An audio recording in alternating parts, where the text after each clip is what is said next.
مشاهدينا الكرام، مساء الخير، اهلا وسهلا بكم في نشرتنا الجويه لليوم الخميس 19 ديسمبر 2019، ونبداوها بكميه الامطار اللي سجلناهم خلال ال 24 ساعه الفارطه. اعلى الكميات كانت مصحوبه بالبرد بتالا من ولايه القصرين، وين وصلت الى مستوى 42 ملم، في نفس المستوى تقريبا في ولايه اريانا، وكميات وصلت الى ال 40 في قلعه الاندلس بولايه بنزرت. تراوحت الارقام من بين 8 ل 35 ملم باوتيك، في نفس المستوى في ساقيه سيدي يوسف من ولايه الكاف 33 ملم، بولايه منوبة من بين 3 إلى 27، بولاية سوسة كميات وصلت إلى مستوى 26 ببوفيشة، ولاية جندوبة من 14 ل 22 بتبرقة بعين دراهم 22 أيضا. كعلى كمية تم تسجيلها بسواف من ولاية زغوان. بالقيروان كمية روحت من مليمتر إلى 19 بسبيخة. بولاية باجة أعلى الكميات كانت 19 ملم بنفسها. بالنسبة لولاية سليانة تروحت كميات الأمطار من بين 7 ل 18 بروحية. ولاية نابل في نفس المستوى من مليمترين إلى 18 بحمام الغزاز. بولاية بن عروس أعلى كمية كانت في الخليدية 16 ملم. أمطار متفرقة بولاية تونس من بين 4 ل 8 ملم، وأمطار عموما محلية بولاية المنستير بالمهدية وأيضا بسيدي وزيد بكميات لم تتعدى المليمترين. هبوب رياح القوية كان مميز أيضا للوضعية الجوية، ورياح كانت مرفوقة بدوير رملية محلية بمناطق الجنوب. الشيلسان في تراجع مدى الرؤية الأفقية، وسرعة الرياح تجاوزت مؤقتا ال 50 كم في الساعة. مميزات طقس اليوم شوفهم كالعادة من خلال تسلسل لصور القمر الاصطناعي، واللي يميز حالة السماء هو ظهور سحب محلية كثيفة بالشمال بالوسط، أجواء عموما قليلة السحب في ولاية الجنوب، ونزول بعض الأمطار المتفرقة اليوم في عدد من ولايات الشمال. والمركز الحركي الفعال للمنظومة الجوية الحالية، واللي هو منخفض للضغط الجوي، كان متواجد شمال بلادنا كما قاعدين نلاحظوا، قاعد يصعد تدريجيا في اتجاه إيطاليا، مما يعني ضعف فعالية التقلبات الجوية خلال الساعات القادمة. ممكن بقايا أمطار متفرقة في مناطق أقصى شمال، في بنزرت، في نفزة من ولاية باجة، في تبرقة من ولاية جندوبة. فيما عدا ذلك ظهور بعض سحب وظاهرة جوية تطلب منا نصيب من اليقظة آخر الليل، هو ظهور ضباب محلي. اليوم درجة الحرارة القصوى ما عرفتش تغييرات كبيرة مقارنة بيوم الأمس. الحرارة إجمالا كانت من بين 12 ل 19 درجة بالشمال وبالمرتفعات. تونس العاصمة اليوم سجلنا فيها 19، وتراوحت من بين 16 ل 22 ببقية المناطق قبلها أجواء تميل إلى البرودة الليلة. تقريبا درجات الحرارة تكون من بين 4 ل 8 درجات بالمرتفعات، وأرقام تكون من بين 8 ل 12 ببقية الجهات.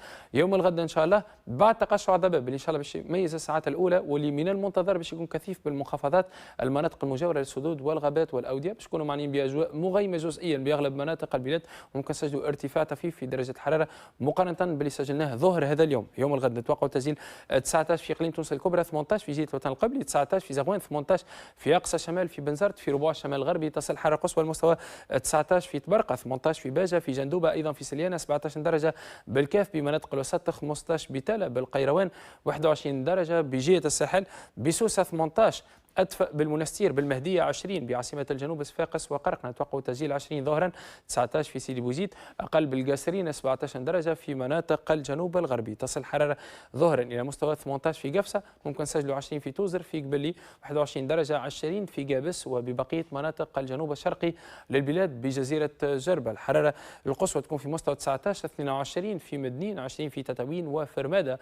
بالنسبة للملاحة والصيد البحري بسواحلنا الشمالية رياح تكون في أغلبها جنوبية غربية، فجنوبية شرقية سرعتها من بين 15 إلى 25 عقدة بمنطقة سيرات. البحر يكون متموج، وسرعة الرياح تتراوح من بين 20 إلى 25 بخليج تونس، وتصل مؤقتا إلى 30، والبحر يكون متموج إلى شديد الاضطراب مع أمواج متقاطعة بخليج حمامات وبجهة الساحل وصولا لمنطقة الشابة.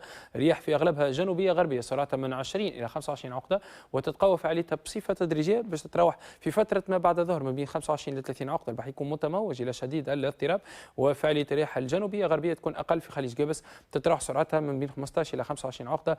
البحر يكون متموج والأمواج متقاطعة بالسواحل الشرقية لبلادنا.